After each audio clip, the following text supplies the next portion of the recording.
Good morning, welcome back to In the Garden. And Paul, you know what? Now we're moving on into fall, and when we think fall and we think the garden, we think color. And there's many great options for that, but the first one that most people know about when we move into fall is pansies.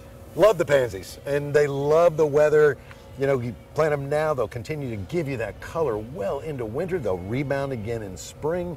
They're really hardy, really rugged plants. And we're proud of these, of course, because these are Southwood grown. They're grown less than 2 miles down the road, so they're acclimated to this area. We water them with a spring. Really good, healthy, stocky plants. Mums are another one, though, that we also grow. Okay. And the mums are hugely popular as well. Like the pansies, they come in a variety of different colors. Mums are actually perennial, although I'd venture to guess 95% of the people that grow them as annuals, whether in the ground or in containers. But there are some more that are a bit unusual and nevertheless absolutely gorgeous if you've got time to look at it. I got plenty of time for you. Okay, so Taff, look here.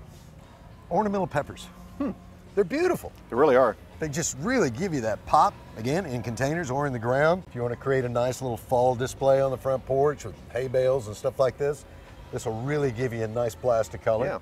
Sweet potato vine, which is in flower actually. Easy to grow. The sages, now these are edible, culinary sage, but these are in some variegated forms that are quite beautiful and quite tasty. The super bells. This is a classification of plants that they'll tolerate temperatures well below freezing. Another good choice for just some nice late seasonal color. And then the nemesia is another one I really like, hardy to 10 degrees. Wow. So, you know, people think that, well, as soon as it starts getting cold, you can't have any color. Not so. This, and there's even more over here. Okay, Paul, now we're taking a look at something that we have usually in the garden, cabbage and kale. Yeah, ornamental cabbage and kale, although it's not just ornamental, it's actually edible. Goes great with corned beef. Yeah, I agree with that. But you got the beautiful colors. Okay. Does great in containers as well as in the ground. Straw flower. This is an awesome flower and just is as rugged as all get out. They use tons of this to decorate the floats at the Tournament of Roses parade in Pasadena. Okay. I used to host that show for years, and there'd be just giant vats of the dried petals all over the place. Celosia, another great, I mean, look at the color on that. Yeah, beautiful.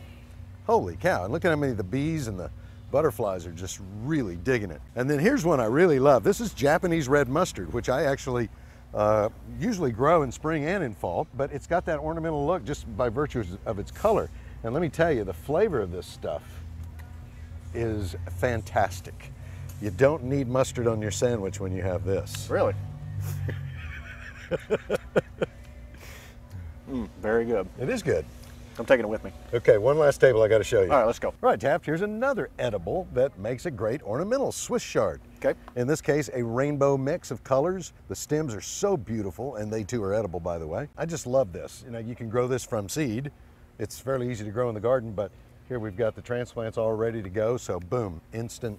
It's always nice whenever you can have something that's going to give you the pop of color, but you can also eat it as well, kind of 2 for 1 with that. Exactly. This is millet, okay? Looks like corn.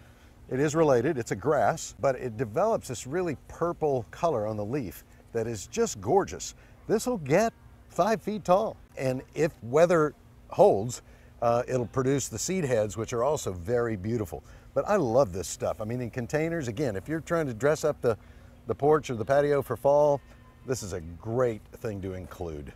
Well, and it's great as we move on into the fall that we're talking about the go-tos that we always go, mums, pansies, but also maybe spicing things up with peppers or some of the edibles that we've seen across here. We have many different things that we can pick from and keep that color in during the fall. That's right, and we've just scratched the surface. There's so much more, we're just out of time. Just out of time, and out of time indeed, yes.